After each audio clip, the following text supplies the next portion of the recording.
आवडते father doctor Robert D'Souza आपल्याला प्रभू शब्द देण्यासाठी आणि विशेष म्हणजे हे वर्ष आपल्या सर्वांसाठी चांगलं जावं म्हणून मनाची तयारी, मनाचं नूतनीकरण ह्या विषयावर आज आपल्याला ते प्रभू शब्द देणार आहेत. तर ताल्यांच्या गजराने आपण त्यांचं स्वागत करूया.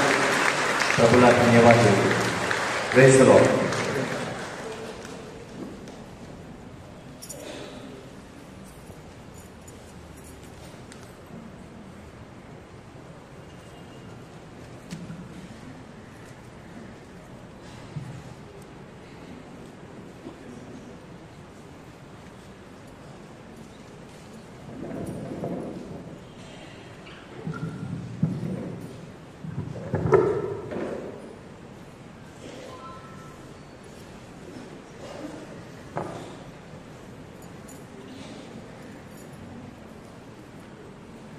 प्रभूचा गौरव असो आता आणि सदा सर्वदा. प्रभूचा गौरव. Praise the Lord. Praise the Lord. Praise the Lord. Praise the Lord. Praise the Lord. Hallelujah. God is good all the time, and all God's people say, and all God's people say, and all God's people say. संत अगस्तीनचं एकंदरीत जीवन तुमच्यापैकी बऱ्याच लोकांना ठाऊक असेल. अतिशय बुद्धिमान असा माणूस, परंतु ऐन तारुण्यामध्ये असताना एका विशिष्ट विचारसरणीचा बळी बनलेला आणि त्या विचारसरणीला मानिकेइझम अशा प्रकारचं नाव आहे. मानिकेइझम ही जी विचारसरणी आहे त्या विचारसरणीनुसार ह्या जगामध्ये दोन शक्ती आहेत. एक शक्ती आहे चांगली आणि दुसरी शक्ती आहे वाईट, आणि त्या दोन्ही शक्ती सारख्याच ताकदीच्या आहेत. आता ही ख्रिस्ती विचारसरणी नाही. ख्रिस्ती विचारसरणी सांगते फक्त परमेश्वर सर्व शक्तिमान आहे. दुसरी जी सगळी शक्ती असेल, दुष्ट शक्ती म्हणा, दुष्ट आत्मा म्हणा, सैतान म्हणा, अशुद्ध आत्मा, ही अतिशय छोटी शक्ती आहे. सैतानाचं नाव संपूर्ण बायबलमध्ये 68 वेळा आलेलं आहे. परमेश्वराचं नाव 6800 वेळा आलेलं आहे. Praise the Lord. म्हणजे 1000 पट जास्त परमेश्वराचं सामर्थ्य एवढं मोठं आहे, सैतानाचं सामर्थ्य एवढं छोटं आहे. परंतु मानिकेइझम ह्या विचारसरणीनुसार दोन्ही शक्ती सारख्या आहेत, आणि त्यामुळे अगस्तीनला असं वाटलं ह्या दोन्ही शक्तींना आपण खुश ठेवलं पाहिजे. म्हणजे चांगलं कार्य करत राहायचं आणि थोडंफार आपल्या हातून पाप घडलं तरी काही वाईट वाटून घ्यायचं नाही. म्हणून तो पापाच्या चिखलामध्ये दिवसेंदिवस रुतत चाललेला, चुकीच्या मार्गाने निघालेला, अनैतिक जीवन सुद्धा जगायला लागलेला, आणि मोनिकाला त्या दिवशी फार वाईट वाटायचं. ती परमेश्वरासमोर अश्रू ढाळायची. एक दिवस सहज तो बाहेर पडला आणि सांगतो की मी चाललो अभ्यासाला. पण तिला माहित होतं हा कदाचित अभ्यासाला जाणार नाही, कुठेतरी चुकीच्या ठिकाणी जाईल. ती त्याच्या मागे मागे जात राहिली आणि मिलान शहरामध्ये ती जाऊन पोहोचली. त्या ठिकाणी अगस्तीन होता. परंतु त्यापेक्षा परमेश्वराने एक महान असं व्यक्तिमत्व त्या ठिकाणी तयार ठेवलेलं, आणि ते होते मिलानचे संत आम्ब्रोस, बिशप आम्ब्रोस. त्या बिशप आम्ब्रोसनी मोनिकाचं सांत्वन करून तिला सांगितलं, ज्या मुलासाठी तू अश्रू ढाळत आहे तो कधीच वाया जाणार नाही. Praise the Lord. परमेश्वर नक्कीच त्याच्या जीवनामध्ये काहीतरी करू शकेल. तुझे अश्रू परमेश्वर पाहत आहे. आणि एक दिवस संत आम्ब्रोसचं एक प्रवचन संत अगस्तीनने ऐकलं. जणू काही त्याच्या अंतःकरणामध्ये एखादी ठिणगी पडावी तशा प्रकारची ती ठिणगी पडली. परंतु माणसाला सुरुवातीपासून चुकीच्या जीवनशैलीची सवय असते. अगदी त्याप्रमाणे तो विचार करत होता. त्या पार्श्वभूमीवरती तो एकीकडे तो विचार करतो, दुसरीकडे हृदयामध्ये ठिणगी पडलेली आहे. त्याला वाटत होतं की आपल्या बुद्धीच्या पातळीवरती आपण सगळं काही जग कमावू शकतो, आपल्याला एवढं काही श्रद्धेची गरज नाही. आणि मग एक दिवस समुद्र किनाऱ्यापाशी त्याला एक दृष्टांत झाला. छोटा मुलगा एक खड्डा खणत आहे आणि त्या ठिकाणी समुद्राचं पाणी एका वाटीने आणून त्यामध्ये घालत. अगस्तीन त्याला विचारतात, काय करतोस? तर हा संपूर्ण समुद्र मी हा खड्ड्यामध्ये ओतणार आहे. आणि अगस्तीन हसायला लागले. ते सांगतात हे कसं शक्य आहे? आणि तो मुलगा सांगतो तुम्ही पण तसंच करत आहात. तुमचा मेंदू म्हणजे छोटासा खड्डा आहे, परमेश्वर म्हणजे मोठा महासागर आहे. एवढा मोठा महासागर छोट्याशा खड्ड्यामध्ये तुम्ही घालण्याचा प्रयत्न करता, ते शक्य होणार नाही. त्या ठिकाणी त्याच्या डोक्यामध्ये प्रकाश पडला. प्रवास जणू काही सुरू झालेला होता. परिवर्तन मात्र पूर्णपणे झालेलं नव्हतं. जणू काही नूतनीकरणाची प्रक्रिया सुरू झालेली होती. जीवनाचं पूर्ण रूपांतर व्हायला अजून वेळ होता. अशा पार्श्वभूमीवरती अस्वस्थ असलेला हा अगस्तीन सहज आपल्या बागेमध्ये फेरफटका मारत आहे आणि त्या ठिकाणी एका छोट्या मुलाचे शब्द त्याला ऐकू येत आहेत, घे आणि वाच, घे आणि वाच. तो विचार करतो, काय वाचायला सांगतो? हातामध्ये पुस्तक पडलं, ते नेमकं नव्या कराराचं. ते पुस्तक त्याने उघडलं आणि रोमकरसपत्र अध्याय 12 वचन 2 त्याच्या वाचनामध्ये आलं. आणि त्या वचनानुसार सांगण्यात आलेलं आहे, ह्या युगाशी समरूप होऊ नका, तर येणाऱ्या युगाशी समरूप एकरूप होण्यासाठी आपल्या मनाचं नूतनीकरण, मनाच्या नवीनीकरणाद्वारे आपल्या संपूर्ण जीवनाचं रूपांतर होऊ द्या. त्या क्षणाला डिवाइन इल्युमिनेशन म्हणजे दिव्य असा साक्षात्कार असा शब्द वापरला जातो. तो दिव्य साक्षात्कार त्या ठिकाणी अगस्तीनच्या जीवनामध्ये झाला. संपूर्णपणे त्याचं जीवन पालटून गेलं. ह्या जगामध्ये फक्त एकच शक्ती आहे आणि ती शक्ती आहे परमेश्वर, हे त्याला मनापासून पटलं. आणि मग त्याने कितीतरी सुंदर अशी गाणी केली. Late late have I loved you, o beauty so ancient and so new. की हे सर्व समर्थ सौंदर्यमान सनातन अशा परमेश्वरा, मी तुझ्यावर फार उशिरा प्रेम केलेला आहे. तू माझ्या हृदयातच होता, पण मी सगळीकडे तुझ्यासाठी तुला शोधत होतो. माझं कुठेतरी चुकलेलं आहे.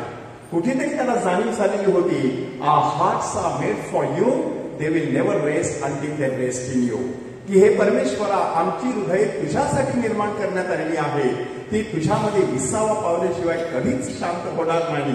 अशा प्रकारच्या कविता संत अगस्तीनने लिहिलेल्या आहेत. प्रेमाची ही ज्वाला देवा तव हृदयी पेटे, तशीच ज्योत मम हृदयी पेटो. अशा प्रकारचं गाणं सुद्धा संत अगस्तीनने रचलेलं आहे. संत अगस्तीन त्यानंतर पूर्णपणे पालटून गेले. तोपर्यंत त्यांचा बाप्तिस्मा सुद्धा व्यवस्थितपणे झालेला नव्हता. बाप्तिस्मा, गुरुदीक्षा, महागुरुदीक्षा, डॉक्टर ऑफ द चर्च, धर्मपंडित आणि मग संत पदाला पोहोचले. Praise the Lord, hallelujah. तुम्ही सहज विचार करा, एखाद्या माणसाचं प्रचंड असं परिवर्तन करण्याची ताकद देवाच्या एका वचनामध्ये असू शकते. संध्याकाळच्या वेळेला फेरफटका मारायला निघालेले संत अगस्तीन समोरूनच त्याची प्रेयसी येत होती. अगोदर त्यांनी बरेचशा अनैतिक गोष्टी केलेल्या होत्या आणि मग ती त्या संध्याकाळच्या संधी प्रकाशामध्ये जणू काही संधी साधून त्याला सांगते, ए अगस्तीन, इट इज आय. आणि अगस्तीन सांगतो, but it is not the same I. आता मी तसाच राहिलेलो नाही आहे. आता मी बदलून गेलेलो आहे. आता मी नवीन झालेलो आहे. आता तुझा मार्ग वेगळा आहे, माझा मार्ग वेगळा आहे. मला एका नवीन जीवनाचा शोध लागलेला आहे. आणि मग अशा प्रकारे एक महान धर्मपंडित ख्रिस्त सभेला लाभलेला आहे. हे सगळं आजच्या दिवशी कशासाठी तुमच्या समोर सांगायचं आहे की आज आपण एक महत्वाचा विषय घेतलेला आहे. आपल्या मनाचं नवीनीकरण किंवा नूतनीकरण करायचं आणि त्याद्वारे जीवनाचं रूपांतर करायचं. आता नूतनीकरण ही प्रक्रिया असते. रेनोव्हेशन इज अ प्रोसेस आणि रूपांतर, ट्रान्सफिगरेशन हे एक फळ असतं.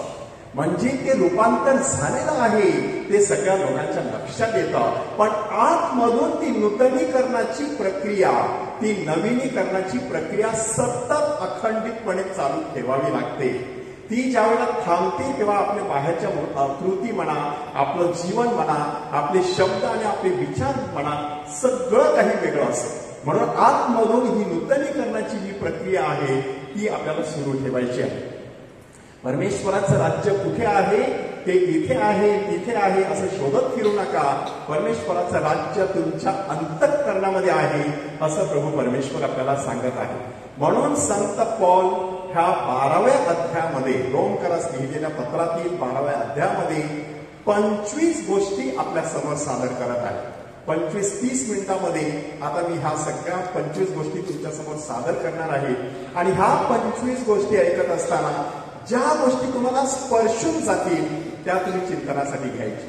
त्यानुसार आपल्या जीवनामध्ये निदान एक गोष्टीबाबत once and for all permanent आणि टोटल ट्रान्सफॉर्मेशन होईल ह्याची काळजी घ्यायची. म्हणजे एकदाचाच आणि कायमचाच असा बदल माणसाने आपल्या जीवनात करण्याचा निश्चय करायचा आहे. 25 गोष्टी आपल्याला सांगितलेल्या आहेत. तर आपण आता एक एक गोष्ट बघूया. तर ह्या ठिकाणी पहिली गोष्ट सांगण्यात आलेली आहे, प्रीतीमध्ये ढोंग नसावे. तुमचं नूतनीकरण होत आहे हे कशावर समजायचं? सगळ्यात महत्वाची गोष्ट आहे जेन्युइननेस, प्रामाणिकपणा, प्रांजळपणा. दुसऱ्याला कोणाला तरी खुश करायचं आहे, आपल्याला काहीतरी हवं आहे, आपल्याला दुसऱ्यावरती छाप पाडायची आहे, त्यासाठी केलेलं प्रेम हे प्रेम नसतंच. मुळी खरं प्रेम जे असतं ते त्याला कुठल्याही प्रकारची अट नसते. जॉन पॉवेल नावाचे एक धर्मगुरू होऊन गेले. त्यांनी सांगितलं 2 प्रकारचं प्रेम असतं, need love and gift love. Need love म्हटल्यानंतर मला प्रेमाची गरज आहे म्हणून मी दुसऱ्यावरती प्रेम करत राहणार. माझ्या कुटुंबावरती, आई वडिलांवरती, मुलाबाळांवरती, सुनांवरती, जावयांवरती कशासाठी प्रेम करायचं? माझी काळजी घेतली पाहिजे, म्हणजे मी माझी गरज पहिली विचारात घेते आणि मग मी दुसऱ्या व्यक्तीवरती प्रेम करत असते. ह्याला म्हणतात नीड लव्ह, म्हणजे गरजेपोटी केलेलं प्रेम. माझी गरज आहे म्हणून मी प्रेम करत आहे. परंतु ह्या ठिकाणी संत पॉल सांगत आहे दुसऱ्याची गरज आहे म्हणून प्रेम करायचं. Praise the Lord. It is because the other person needs my love, I give the gift of my love to the other person. दुसऱ्या व्यक्तीला गरज आहे.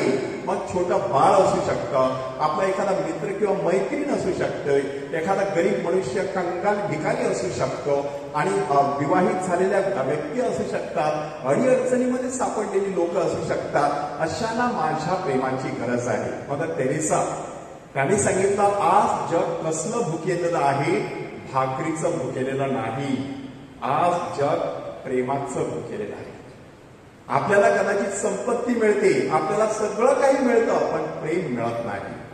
मग अशा वेळेला माणसं निराशामध्ये, डिप्रेशनमध्ये जात असतात आणि त्यांना विचारल्यानंतर एकच उत्तर असतं, रिजेक्शन, नाकारलेपणाची भावना. जणू काही वरवर दाखवलं जातं मी प्रेम करतो, प्रेम करते, परंतु प्रेम नसतं. सासू सुनेचं म्हणा किंवा सून सासूचं काही करत असताना बराचसा दिखावा असण्याची शक्यता असते. संत पॉल स्पष्टपणे सांगत आहे की प्रीतीमध्ये ढोंग नसावे. अगदी प्रामाणिकपणे, प्रांजळपणे आपण प्रीती करायची आहे. आता दुसरं बघूया, वाईटाचा वीट माना. नूतनीकरणाची प्रक्रिया सुरू झालेली आहे हे कसं समजायचं? की माणसाला जाणवायला सुरुवात होते हे चांगलं आहे आणि हे वाईट आहे. नुसतं जाणवतच नाही तर त्या वाईटाच्या बाजूला जावंसं सुद्धा वाटत नाही.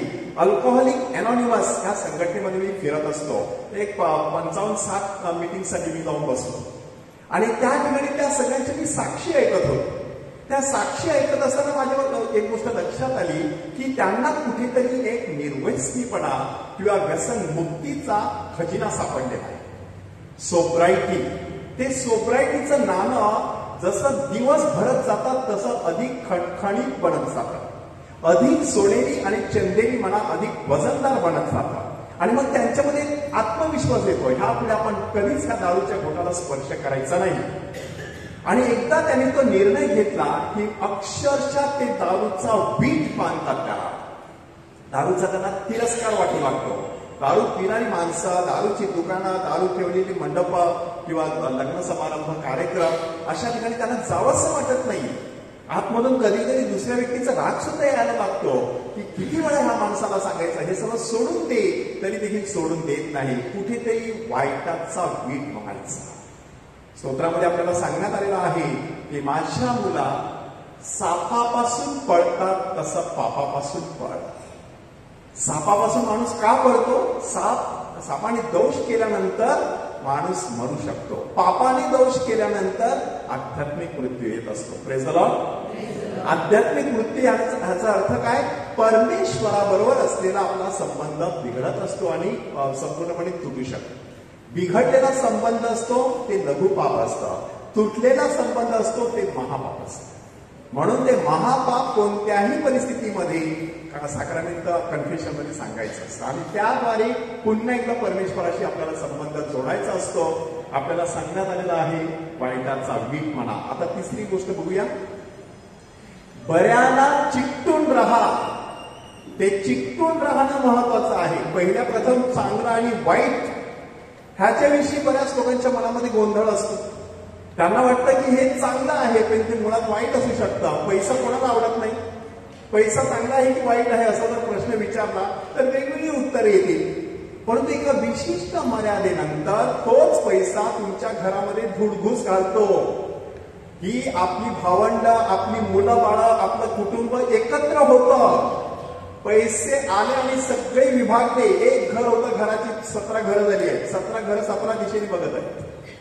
एकमेकांना भेटायला तयार नाहीत, बोलायला तयार नाहीत, परदेशी आहेत, फोन करायला तयार नाहीत. धर्मगुरूंची सिल्वर जुबिली झाली आणि त्याची बहीण परदेशी होती. त्या बहिणीने एक फोन सुद्धा केला नाही. केवढी मोठी वेदना त्या धर्मगुरूच्या काळजामध्ये आज असेल. त्याने आम्हाला बोलून दाखवली. त्याने सांगितलं फादर इथे होते बरे होते, आम्ही गरीब होतो, अर्धी भाकरी खाली आम्ही आनंदी राहिलो, पण आज बघा काय परिस्थिती झाली. सगळे मोठ्या मोठ्या पदावर जाऊन बसते, कोण कोणाकडे बघत नाही. म्हणून बऱ्याला चिकटून राहायचं असेल तर बरं काय आहे ते समजणं गरजेचं आहे. तो श्रीमंत तरुण येशूकडे आला आणि सांगतो उत्तम गुरुजी. येशूने पटकन त्याला थांबवलं. थांब, उत्तम बोलू नकोस, एकच उत्तम आहे. कोण आहे? परमेश्वर. केवळ परमेश्वर बरा आहे, चांगला आहे. केवळ परमेश्वर उत्तम आहे. मग त्याच्याकडून येणारं सगळं उत्तम आहे. म्हणून आपल्याला सांगण्यात आलेलं आहे संत जॉनच्या पहिल्या पत्रामध्ये अध्याय 4 वचन 7, 8 वगैरे की ईश्वरी प्रेरणेची कसोटी असते.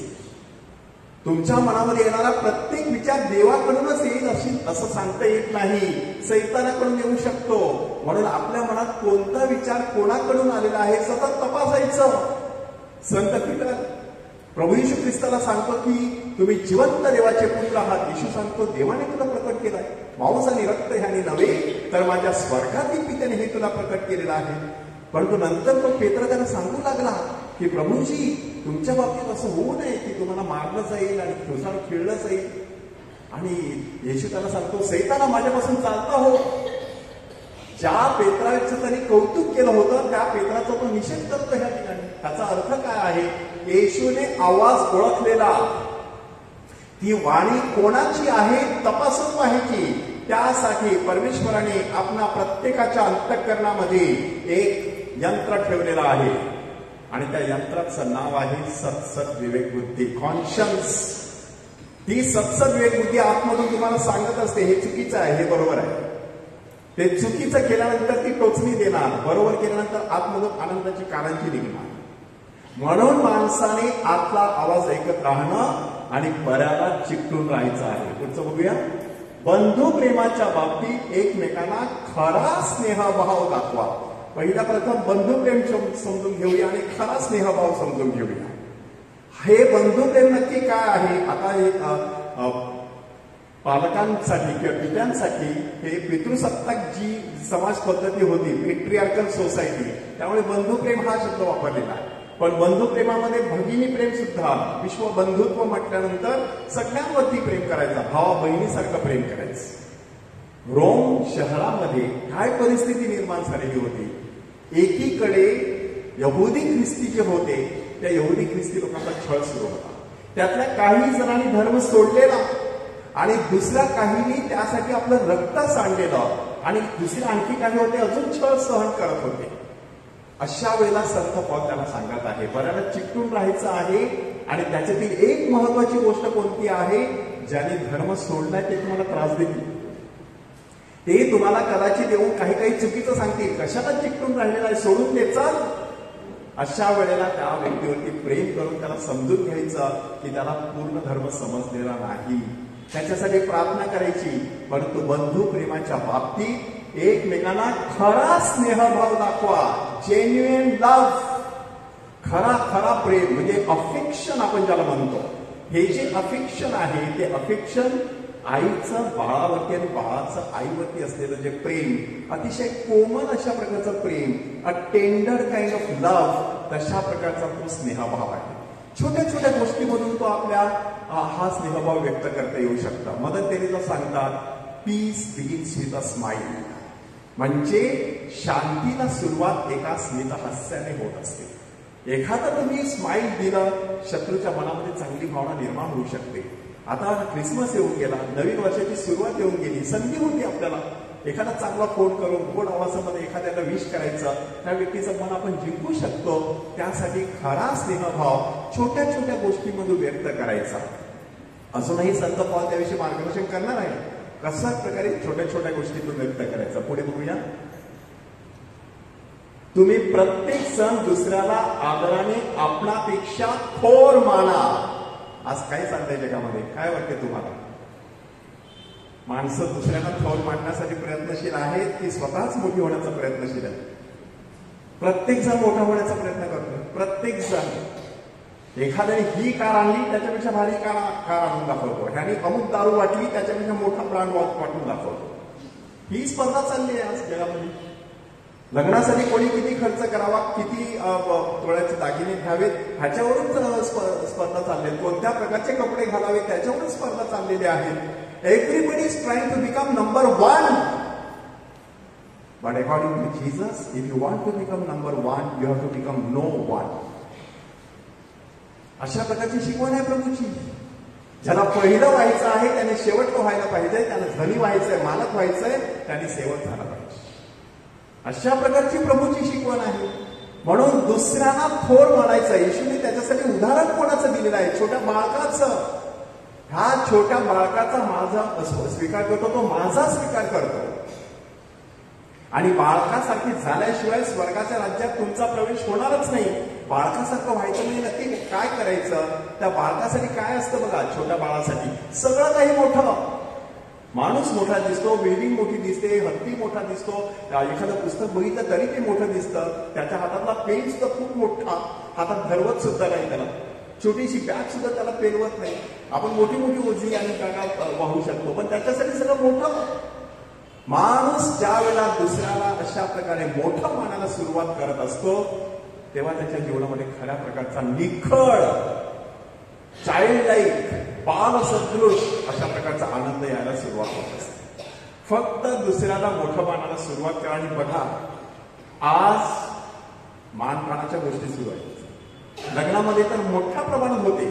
मला विचारलं नाही, मला बोलावलं नाही, मला काही सांगितलं नाही, हे मानपानाच्या गोष्टी झाल्या. हरकत नाही, कार्यक्रम चाललाय ना, व्यवस्थित चाललाय ना, कुठे काय अडचण नाही, मी काय करू शकते, काय करू शकतो, थोडस काहीतरी मी हातभार लावू शकतो का, गोंधळ मी करणार नाही, थोडासा हातभार लावी.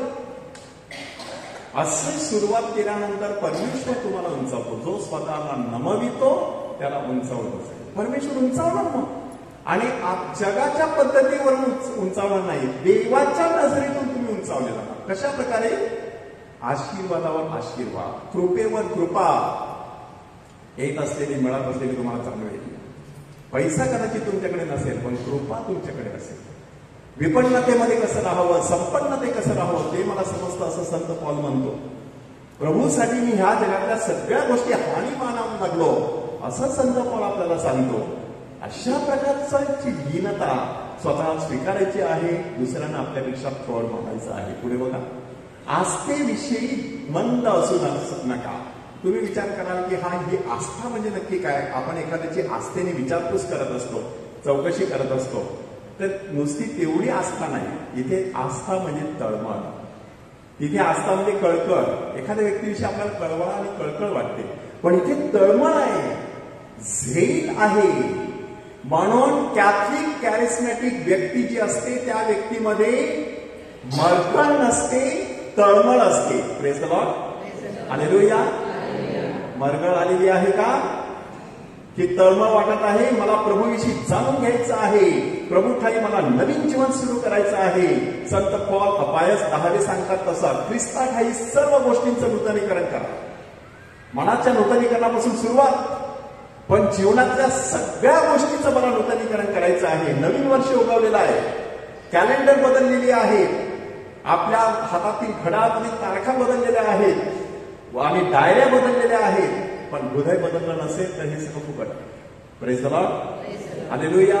म्हणून आपल्या मनाचं नूतनीकरण करत राहायचं, तर मरगळ येऊ द्यायची नाही. मरगळ येऊ देणाऱ्या सगळ्या गोष्टींचा त्याग करण्याचा प्रयत्न करायचा. कोणत्या गोष्टीमुळे मरगळ येते? 3 गोष्टी सांगण्यात आलेल्या आहेत. एक आहे शरीर. प्रार्थना करायला बसल्याबरोबर डोळ्यामध्ये झोप येते. इतर वेळेला नव्हती, अचानक कुठून आली? होती इतर सगळ्या वेळेला, पण तुम्ही इतर गोष्टीमध्ये एवढा रस घेत होता की ती झोप तुमच्या बाजूला येत नव्हती. टीव्ही बघताना येत नाही बघा, होतं ना तसं, झोप नाही येत ती. कारण काय? इंटरेस्ट एवढा, अगदी मनापासून झोपून तुम्ही टीव्ही बघत आहात, मनापासून झोपून तुम्ही प्रार्थना करायला बघा, येणारच नाही झोप. म्हणून हे शरीर जे आहे ते शरीर, त्याला शिस्त लावण्यासाठी उपवासाचा मार्ग आहे. आपल्या खाण्यापिण्याचे जे प्रकार आहेत त्याच्यामध्ये सात्विक जेवण आहे. आपण तामसी आणि राजसी जेवण घेत राहतो, सतत आपलं शरीर बेजड झालेलं असतं, बोजड झालेलं असतं. म्हणून मरगळीचा शत्रू हा शरीर आहे. दुसरं आहे हे जग. ह्या जगामध्ये सुद्धा जे काही चाललंय त्याने माणसाला भयंकर निराशा येऊ शकते. आणि तिसरा आहे सैतान. तो सैतान तुम्हाला निरुत्साही करणार, पवित्र आत्मा तुम्हाला उत्साही करणार, सतत उत्साही असणार. पुढे येणार आहे तो शब्द. परमेश्वर कधीच तुम्हाला निरुत्साही करू देणार नाही. जर निरुत्साही केला असेल त्याचा अर्थ काहीतरी पाप तुमच्या हातून घडलेला आहे. त्या दिवशी पश्चाताप करा, परत एकदा उत्साही व्हा आणि कामाला लागा. म्हणून आस्थेविषयी म्हणजे तळमळ बाळगण्याविषयी मंद असू नका, की एखादा काहीतरी मला करायचं आहे, कंटाळा आलेला आहे. नाही, कॅरिस्मॅटिक जीवनशैलीमध्ये कंटाळा नावाचा शब्द नाही आहे. कधीच कंटाळा येता कामा नाही. तुमच्या बोलण्यावरून जाणवते कंटाळा आहे किंवा नाही. आपलं बोलणं सुद्धा असं एकदम जबरदस्त असलं पाहिजे की त्याच्यामध्ये प्रचंड उत्साह आहे, चैतन्य आहे असं दिसलं पाहिजे. म्हणून आस्थेविषयी मंद असू नका. पुढे बघा, आता शब्द आला, आत्म्यात उत्सुक असा. उत्सुक हा शब्द वापरण्यात आलेला आहे. फर्वंट इन स्पिरिट, सतत उत्सुक. प्रभू गेतसेमनी बागेत होता, काय बोलला तिकडे? आत्मा उत्सुक आहे परंतु देह अशक्त आहे. The spirit is willing but the flesh is weak. म्हणजे अशा प्रकारे आत्मा सतत उत्सुक असला पाहिजे.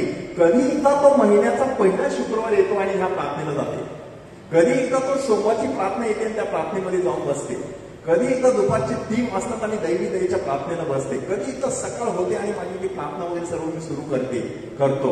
अशा प्रकारची भावना, उत्सुक असायचं.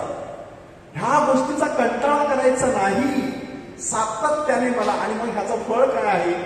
ह्याचं फळ सगळं आपल्याला जाणवणार आहे पवित्र आत्म्याकडे. प्रेम, शांती, आनंद, सहनशीलता, ममता, चांगुलपणा, विश्वासूपणा, सौम्यता, इंद्रिय दमन, ही सगळी पवित्र आत्म्याची फळं तुमच्या जीवनाला दिसायला सुरुवात होईल. त्यासाठी आत्म्यात उत्सुक असायचं आहे. पुढे बघा, प्रभूची सेवा करा. 2 प्रकारे प्रभूची सेवा करता येऊ शकते. एक पद्धत आहे प्रार्थना, दुसरी पद्धत आहे सेवा, प्रत्यक्ष तयार करते. म्हणजे एक आहे आत्म्याविषयी, दुसरं आहे शरीराविषयी. प्रभूची सेवा करायची असेल, पहिल्या प्रथम प्रभूच्या पायापाशी बसलं पाहिजे. प्रभू नक्की काय सांगत आहे, मला काय करायला सांगत आहे माझ्या जीवनात, ते जाणून घेतलं पाहिजे. नाहीतर आपण आपल्याच मनाने जे सुचेल ते करायला सुरुवात करत असतो आणि मग जीवनामध्ये गोंधळ माजलेला असतो. एक ना धड खराबर चिंध्या. एक काम सुरू केलं, अर्धवट ठेवलंय. बायबलचं एक पुस्तक वाचायला घेतलं, अर्धवट ठेवलंय. थोडीशी रोजरी करण्याचा निश्चय केला, 2-3 दिवसात सोडून दिली. दैवी दयेची प्रार्थना सुरू केली, मध्येच सोडून दिली. म्हणून प्रभूची योजना आणि इच्छा काय आहे ती जाणून घ्यायची. ती प्रभूची सेवा आहे, ती जाणून घेणं. आणि मग दयाकृत्य, कुठल्या तरी प्रकारचं एक चांगलं कृत्य जे असतं ती प्रभूची सेवा आहे. जे तुम्ही कनिष्ठापैकी एकाला करता ते तुम्ही मला करत असता. जनसेवा ही ईश्वर सेवा असं वेगळ्या शब्दामध्ये मांडण्यात आलेलं आहे. ती प्रभूची सेवा करायची म्हणजे आपल्या लोकांची सेवा करायची, सेवा वृत्ती धारण करायची. मला कशी सेवा करता येईल? कोणाला तरी वाचन करण्यासाठी पुढे बोलावल्यानंतर तो मनुष्य घाबरतो. आम्ही त्यांना सांगत असतो ही सेवा आहे. लोकांना ऐकायचा प्रभूचा शब्द, तुझा आवाज नुसता वापरला जाणार आहे. त्यासाठी थोडी प्रॅक्टिस करू आपण. तुला व्यवस्थित समजून सांगतो, थोडीशी तयारी करतो आणि छानपैकी वाचन केलं जातं. प्रभूची सेवा आहे. ह्या क्षणाला मी तुमच्याशी बोलत आहे, मी मनात स्वतःला सांगत आहे ही प्रभूची सेवा आहे. माझ्या लोकांना देवाचे 2 शब्द सांगणं ही प्रभूची सेवा आहे. एकदा त्या भावनेने बोलायला गेल्यानंतर सेवेचं ओझं वाटेल असं होते. माणसाला काही वाटत नाही. You don't feel the burden of service because you are looking at it from the service minded approach. तर प्रभूची सेवा करा. नंबर 9, आशेने हर्षित व्हा.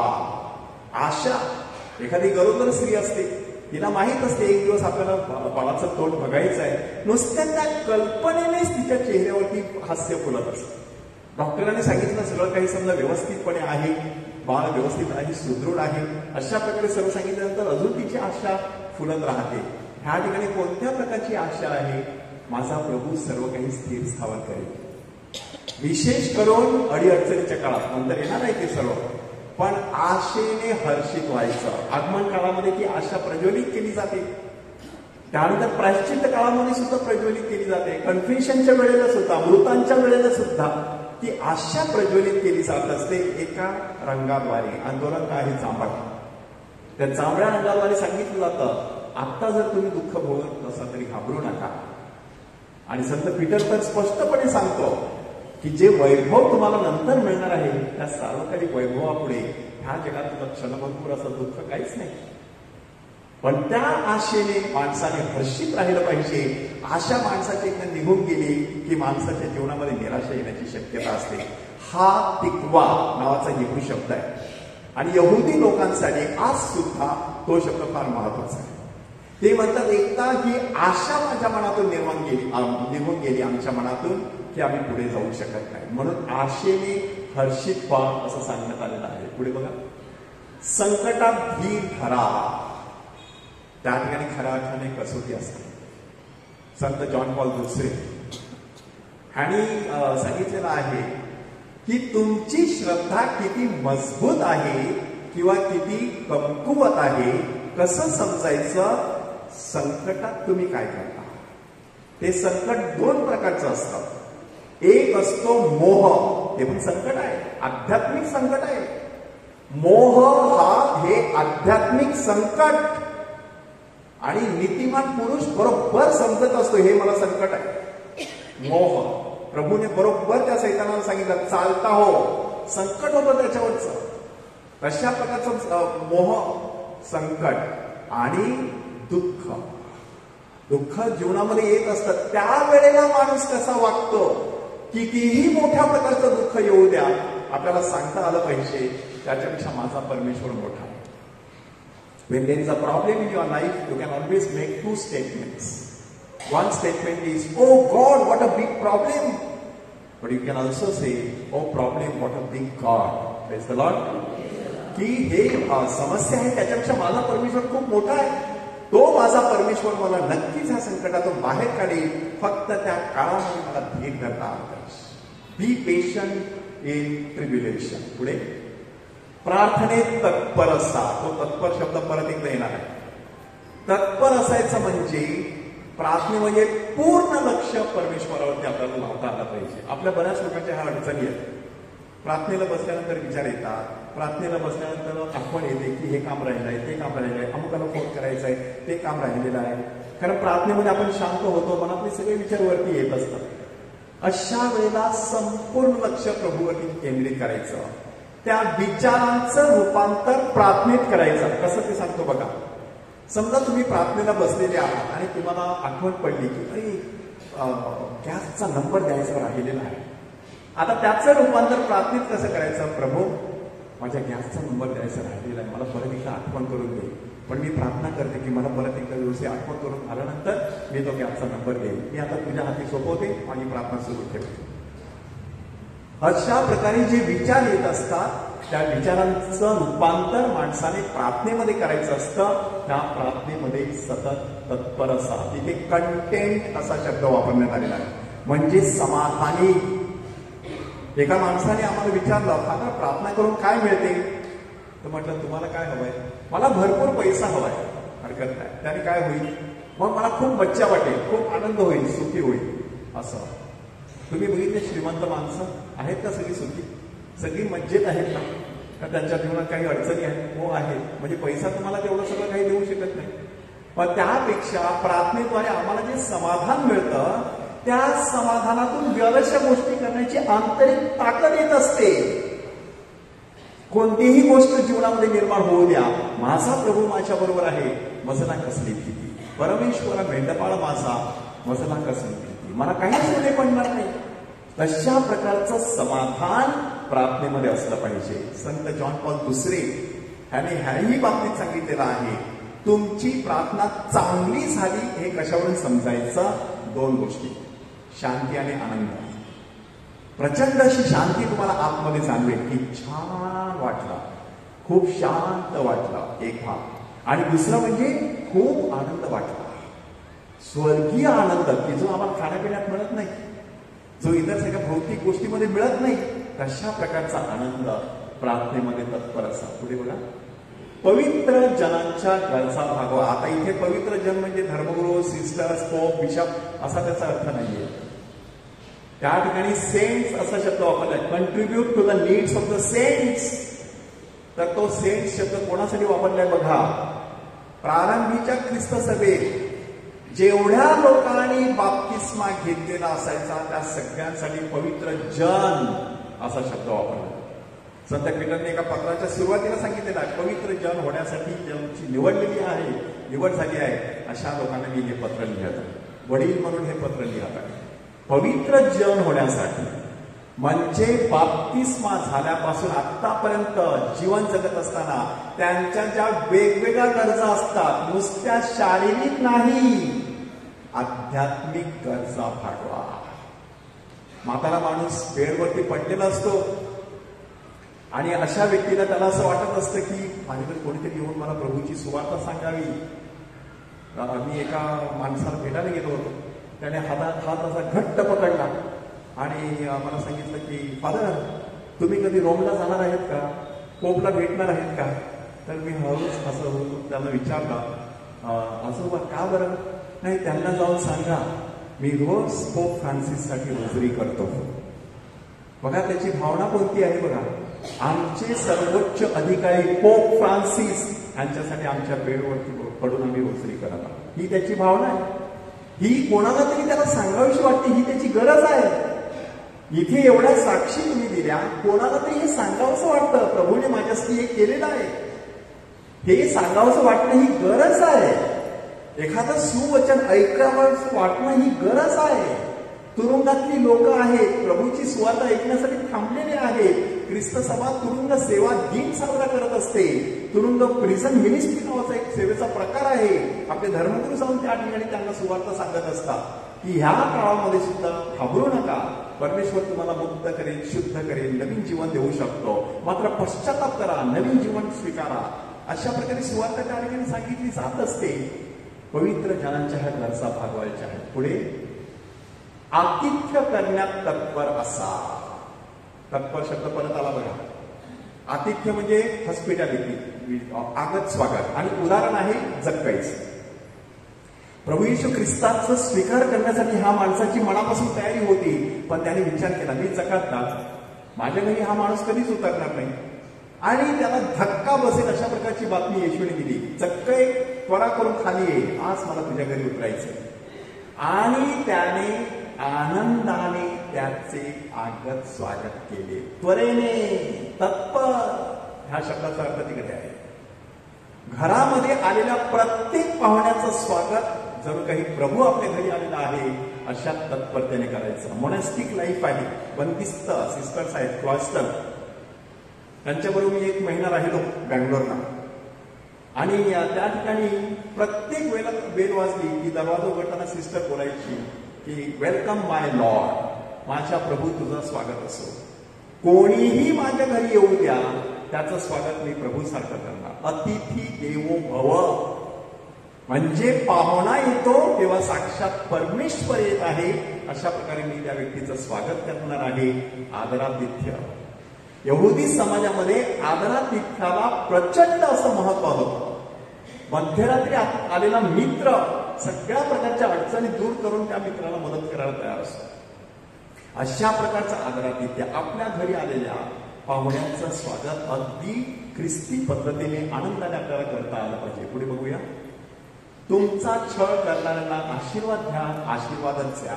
आता 13 जी वचनं तुम्ही 13 जे मुद्दे तुम्ही बघितले ते आपापसामध्ये आपले परस्पर संबंध जे आहेत, आपलं जे ख्रिस्ती धार्मिक जीवन आहे त्याच्याविषयी आतापासून जे सुरू होईल ते सर्व आता शत्रूंशी कसं वागायचं. कारण त्यावेळेला रोम शहरामध्ये काय परिस्थिती निर्माण झालेली की रोमी लोक यहुदी लोकांचा प्रचंड असा दुस्वास करायचे आणि त्यांचा छळ करायचे. अशा वेळेला संत पॉल त्यांना सांगत आहे, छळ करणारा आशीर्वाद द्या, आशीर्वादच द्या, शाप देऊ नका. शाप देण्याची सवय लावायचीच नाही. ज्या वेळेला माणूस शाप देत असतो तेव्हा त्याच्या विचारसरणीवरती कलंक लागत असतो. म्हणजे त्याची विचारसरणी केवढी रागीट असते बघा. शाप हे कसलं फळ आहे? रागाचं फळ आहे. आशीर्वाद हे कसलं फळ आहे? आनंदाचं फळ आहे. की माझा छळ होतो आहे, हरकत नाही. कितीतरी संतांनी दाखवून दिलं की ज्या संतांना ठार करण्यात आलं, थॉमस मोर यांना ज्यावेळी त्यांची गर्दन छाटण्यासाठी आदेश करण्यात आला तेव्हा त्यांनी दाढी अशी पुढे पकडली. त्याने सांगितले, हा दाढीने काहीच केलं नाही, तिला नका कापू. शेवटी गर्दन छाटल्यानंतर सगळं जाणार आहे ना, तरी सुद्धा तो गमतीने सांगतो. किंवा संत लॉरेन्स एका बाजूने तळून झाला, तो फिरतो आणि सांगतो आता दुसरी बाजू घ्या, तुम्ही विचार करा. किंवा संत सिसिलिया रक्ताच्या थावळत पडली आहे, आनंदाने देवाचे गुणगान गाते. संत अँड्रू एक्स नावाच्या गोलाकाराच्या आकाराच्या क्रूसवरती टांगलेला 3 दिवस प्रभूची सुवार्ता गाजवत होता. छळ करणाऱ्यांना आशीर्वादच द्यायचा. याचा अर्थ काय आहे? त्यांच्या छळापेक्षा माझा अध्यात्म मोठा आहे. मी अशा लेवलला पोहोचलेलो आहे की त्यांच्या छळाची झळ मला पोहोचत नाही. आशीर्वादच द्यायचा, शाप द्यायचा नाही. नकारात्मक काही करायचं नाही. ब्लेस अँड डू नॉट कर्स. Always bless. फक्त ब्लेसिंगच द्यायचं. कोण आल्यानंतर ब्लेसिंग, तुझं भलं हो, तुझं कल्याण हो. कोणाचं वाईट व्हावं असं चिंतस्त करायची नाही. नूतनीकरणाची ही सगळी प्रक्रिया. पुढे बघूया. आनंद करणाऱ्याबरोबर आनंद करा. कोणत्या प्रकारचा हा आनंद आहे? नुसतं जागतिक आनंद नाही की आता लग्न आहे चला सगळेजण नाचायला. ठीक आहे, आपण आनंद व्यक्त करतो, पण त्याच्या मागची भावना अधिक चांगली महत्वाची आहे. कशासाठी आनंद आहे तो? हा माझा भाऊ आहे, ही माझी बहीण आहे, हा माझा नातू आहे, किंवा हा माझा फिल्यात आहे, माझं एक नातं आहे. ते नातं जर काही त्या नाचण्याद्वारे मी व्यक्त करत आहे. आनंद करणाऱ्याबरोबर आनंद करायचा. पण इथे खरा आनंद कोणत्या विषयी आहे? आध्यात्मिक आनंद. जी व्यक्ती आध्यात्मिक आनंद साजरा करत असते, मोठ्याने हालेलुया म्हणत असते, प्रेज द लॉर्ड म्हणत असते, गौरव करत असते, त्या व्यक्तीच्या सुरात आपल्याला सूर मिसळता आला पाहिजे. त्या व्यक्तीला प्रतिसाद देऊन प्रोत्साहन देता आलं पाहिजे. तसा तो आनंद आहे. आणि दुसरा बघा, ताबडतोब त्यासारखाच दुसरं वचन, शोक करणाऱ्याबरोबर शोक करा. इथे पुन्हा एकदा शोक म्हणजे जागतिक स्वरूपाचा शोक नाही. कोणीतरी मरण पावलेलं आहे, मी व्हिजिट केली, सांत्वन केलं, ठीक आहे. आध्यात्मिक दृष्ट्या शोक कोण करत असतो? एखाद्याचं चुकलेलं असतं, त्याला पश्चाताप झालेला असतो, त्याला अपराधीपणाची भावना वाटत असते, त्याला खूप वाईट वाटत असते. अशा वेळेला अजून त्याला टोचायचं नाही, अजून त्याला त्रास द्यायचा नाही, त्याला अजून वाईट वाटेल असं काही करायचं नाही. तर त्याच्यावर आपण देखील शोक करायचा. विचारायचं चुकलेलं आहे, काही त्याला मदत करता येईल, कसं त्याला सांभाळून घेता येईल, त्याला सांगता येईल का घाबरू नकोस, तुझ्या हातून चूक झाली, पुढच्या वेळेला तू सांभाळ, पण कधीही चूक झाली तरी घाबरू नकोस, आम्ही आहोत तुझ्या बरोबर. शोक करणाऱ्या बरोबर शोक करा. पुढे बघा. परस्पर एकचित्त असा, म्हणजे जिथे दोघे किंवा तिघे माझ्या नावाने एकत्र जमतील तेव्हा मी त्यांच्यामध्ये हजर आहे. आणि जेव्हा ते एकत्र प्रार्थना करतील एकचित्त होऊन, तेव्हा ती माझ्या स्वर्गातील पित्याकडून ऐकली जाईल. मत्तईचं शुभवर्तमान अध्याय 18 वचन 20. प्रभूने स्पष्टपणे सांगितलेलं आहे, एकचित्त राहायचं म्हणजे परस्पर मतभेद ठेवायचे नाही, हेवे दावे ठेवायचे नाही. एकचित्त, हार्मनी म्हणजे 7 जणू काही इंद्रधनुष्याचे रंग असतात, त्याच्यामध्ये कशी रंगसंगती असते, तशा प्रकारे एकचित्त व्हायचं आणि एकत्र प्रार्थना करायची. ह्याविषयी संत जॉन मारी वियानी ह्याने काय सांगितलंय बघा. त्याने सांगितलं की लाकडाची एक छोटीशी काडी असते, ती जर तुम्ही पेटवली तर थोडासा उजेड मिळेल, पण लाकडाची मोळी जर पेटवली तर मोठा तुम्हाला वणवा मिळेल किंवा ज्वाला मिळेल. अगदी त्याप्रमाणे सारख्या विचारांची लोक एकत्र प्रार्थना करायला लागली की त्या प्रार्थनेचा वनवा साक्षात परमेश्वरापर्यंत जाऊन पोहोचतो आणि आशीर्वादावर आशीर्वाद मिळत असतो. म्हणून एकचित्त होणं गरजेचं आहे. आपल्या घरामध्ये मुलाबाळांना घेऊन बसायचं किंवा नातवंडांना घेऊन बसायचं. बरेचसे ज्येष्ठ नागरिक आपल्यामध्ये आहेत, तर त्यांना ती शिकवण द्यायची कशा प्रकारे प्रभूच्या गोष्टी सांगत राहायचं. एकचित्त होण्यासाठी, एक शरीर, एक आत्मा, एक जीवाचा, एक दिलाचा समाज साजरा करण्यासाठी. पुढे बघूया. मोठमोठ्या गोष्टींवर चित्त ठेवू नका, तर लीन वृत्तीच्या लोकांचा सहवास करा. संत तेरेसा, गुलाबाच्या फुला किंवा बाळ येशूच्या संत तेरेसा, तिने काय सांगितलं? मी मोठ्या मोठ्या गोष्टी करू शकत नाही, कारण तिला टीबी झालेला, ट्युबरक्लोसिस. आणि ट्युबरक्लोसिस झाले असताना बेडवर पडून फक्त मिशन मध्ये काम करणाऱ्या लोकांसाठी ती प्रार्थना करायची. एकच पुस्तक लिहिलेलं आहे तिने, the story of a soul. पण आज जगामध्ये कितीतरी धर्मपंडितांनी त्याच्यावरती डॉक्टरेट केली. तुम्ही विचार करा, 24 वर्षाची मुलगी एक पुस्तक लिहिते आणि एवढ्या लोकांना डॉक्टरेट करण्याची प्रेरणा देऊ शकते. म्हणून ती सांगते, मी मोठ्या मोठ्या गोष्टी करू शकत नाही, पण छोटी छोटी गोष्ट करू शकेन. मी कोणाला स्माईल देऊ शकेन, कोणाचं सांत्वन करण्यासाठी गोड शब्द बोलू शकेन, कोणाच्या पाठीवर मी शाबासकीची थाप मारू शकेन. कोणीतरी परीक्षेत विजयी झालेला असतो, यशस्वी झालेला असतो, कोणीतरी काहीतरी कर्तबकारी बजावलेली असते. छोट्या छोट्या गोष्टीमध्ये मी लोकांना मदत करण्याचा प्रयत्न करेन. अशा प्रकारची लीनता धारण करायची आहे. पुढे बघा. स्वतःला शहाणे समजू नका. हे वाटतं आपल्या परिचयाचं आहे, पण आपल्यामध्ये बऱ्याच वेळेला आपण एकमेकांना सांगत असतो, तू काही स्वतःला शहाणा समजतोस की स्वतःला शहाणी समजते का? म्हणजे बघा, जेव्हा एखादी व्यक्ती तशा प्रकारे वागते तेव्हा आपल्याला सुद्धा आवडत नाही ते, आणि त्यामुळे कोणाचाही फायदा नाही. एखाद्या व्यक्तीने समजलं की मला सगळं येतं, भरलेलं ते भांड आहे, त्याच्यात नवीन काही घालता येत नाही. आणि म्हणूनच आपल्याला सांगण्यात आलेलं आहे, माणूस जेव्हा बोलतो तेव्हा त्याला माहीत असते का बडबड चालू असतं. माणूस जेव्हा ऐकतो तेव्हा नवीन काहीतरी त्याला शिकायला मिळतं.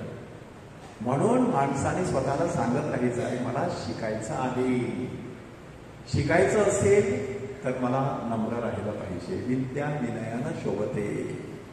Once a teacher always a student. एकदा मी शिक्षकाचा पेशा पत्करला की आयुष्यभर मला शिकायचं आहे. पुस्तकी शिकणं झालं, जीवनाचं धडे शिकायचे आहे. मुलांकडून शिकायचं आहे, सहकाऱ्यांकडून शिकायचं आहे, समाजाकडून शिकायचं आहे, देवा धर्माकडून शिकायचं आहे.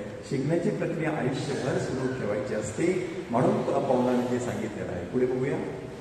वाईटांबद्दल वाईट अशी कोणाची परतफेड करू नका. कारण जर तुम्हाला जळता निखारा विझवायचा असेल तर तुम्ही दुसरा जळता निखारा त्यामध्ये ठेवून तो विझणार नाही. तो विझवायचा असेल तर पाणी वापरायला लागेल. वाईटाने वाईट नष्ट होत नाही. वाईटाने वाईट सुरू राहतं. शब्दाने शब्द वाढत राहतो. अगदी त्याप्रमाणे त्याने काय मागणी म्हणून मी वासरू कापणार, अशी भूमिका जर आपण घेतली तर जीवनामध्ये खूप मोठ्या अडचणी येतात. महात्मा गांधी सांगतात, डोळ्याबद्दल डोळा आणि दाताबद्दल दात हे जर आज आपण अंमलात आणलं तर संपूर्ण जग आंधळ होईल. कोणीतरी मला त्रास दिला, मी त्या व्यक्तीला त्रास देणार, ही ख्रिस्ती शिकवण नाही. तर क्षमेच्या माध्यमातून आपल्याला करायचं आहे. पुढे बघा, त्याविषयी सांगतोय, सर्व मनुष्यांच्या दृष्टीने जे सात्विक ते करण्याकडे लक्ष ठेवा. सात्विक 3 प्रकार असतात. राजसी आहे, तामसी आहे आणि सात्विक आहे. राजसी म्हटल्यानंतर ऐटबाज, दिमागदार, रुबाबदार, हे काय सर्वांना शक्य नाही आहे. 4 पैसे कोणाकडे असतील त्यांना कदाचित शक्य आहे, पण सर्वांना ते शक्य नाही आहे. तामसी म्हटल्यानंतर अतिशय रागीट, संताप, मनस्ताप, आदळापट, अस्वस्थपणा, बेचैनी, हे पण आपण बघत असतो. पण सात्विक म्हटल्यानंतर शांत, मधुर, प्रेमळ, गोड, सर्वांना खूप बरं वाटतं. अशा प्रकारे ते सात्विक जीवन. तशा प्रकारचं सात्विक जीवन जगण्याचा प्रयत्न करा, असं संत पॉल सांगत आहे. पुढे बघा. शक्य असेल तर सर्व माणसांबरोबर तुम्हाकडून होईल तितके शांतीने राहा. त्यांनी मुद्दाम तुम्हाकडून हा शब्द वापरलाय, कारण कदाचित दुसऱ्या व्यक्तीला शांतीने राहण्याची तयारी नसते. पण आपण सांगायचं असतं, कोणाला काय करायचं ते करू दे, मी मात्र शांतीनेच वागतो. जीवनामध्ये जेव्हा संघर्ष होत असतात तेव्हा त्याला 3 रेस्पॉन्स असतात. एक रेस्पॉन्स असतो सॉफ्ट रेस्पॉन्स, दुसरा रेस्पॉन्स असतो हार्ड रेस्पॉन्स आणि तिसरा रेस्पॉन्स असतो पीस रेस्पॉन्स. आता ह्याच्यामध्ये फरक काय बघा. सॉफ्ट रेस्पॉन्स म्हणजे जो संघर्ष आहे त्याच्याकडे दुर्लक्ष करायचं, त्याच्याविषयी काही करायचं नाही, राहू देत असंच. ती माझ्याशी बोलत नाही ना, मी पण बोलणार नाही, राहू देत असंच. पण मी दुसरं काही वाईट नाही करणार, काही त्रास देणार नाही, पण मी सुधारण्याचा पण प्रयत्न करणार नाही. हा झाला सॉफ्ट रेस्पॉन्स. हार्ड रेस्पॉन्स म्हणजे मला त्रास झालाय ना, मी उपटं काढणार, मी त्रास देणार, मग सातत्याने भांडण आणि मग दिवसेंदिवस तणाव वाढत राहतो. पण तिसरा रेस्पॉन्स जो आहे की तो रेस्पॉन्स आहे पीस रेस्पॉन्स. त्याच्यामध्ये काय असतं, रिकन्सिलिएशन थ्रू डायलॉग. म्हणजे संघर्ष झालेला आहे, संवाद करायचा आणि समेट करायचा.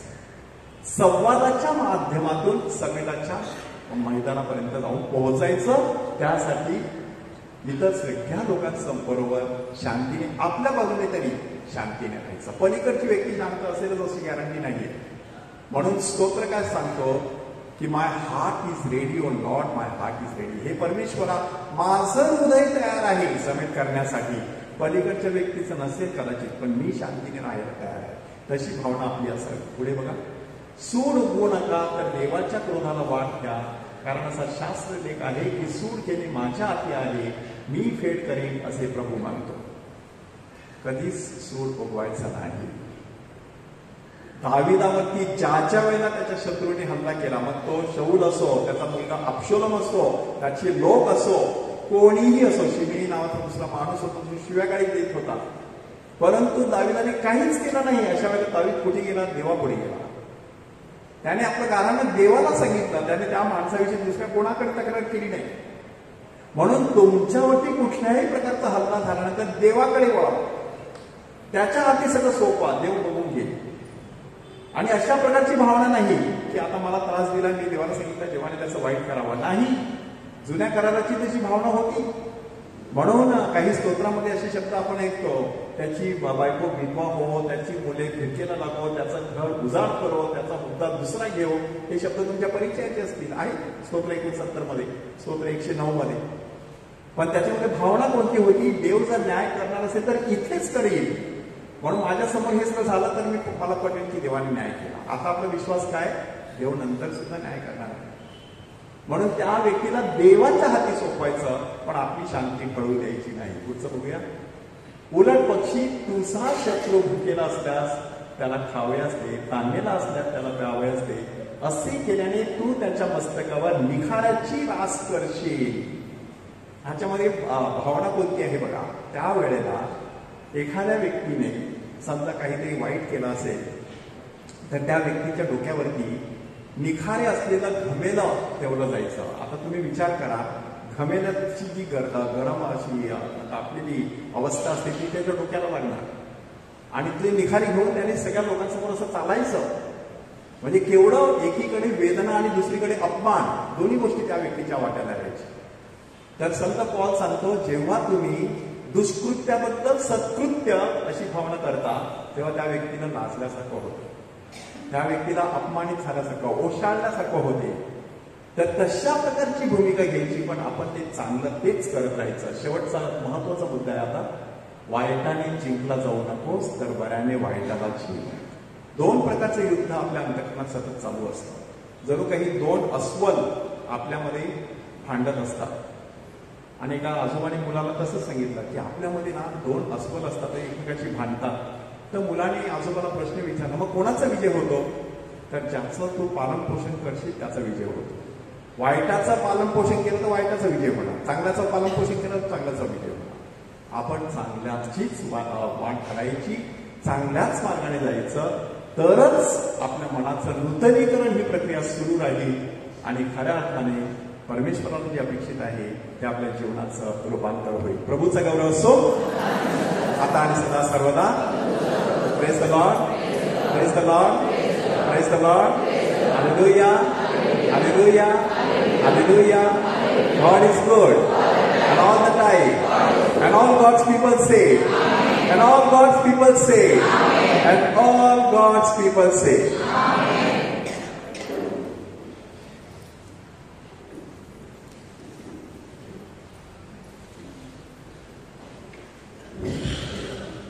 Press the Lord.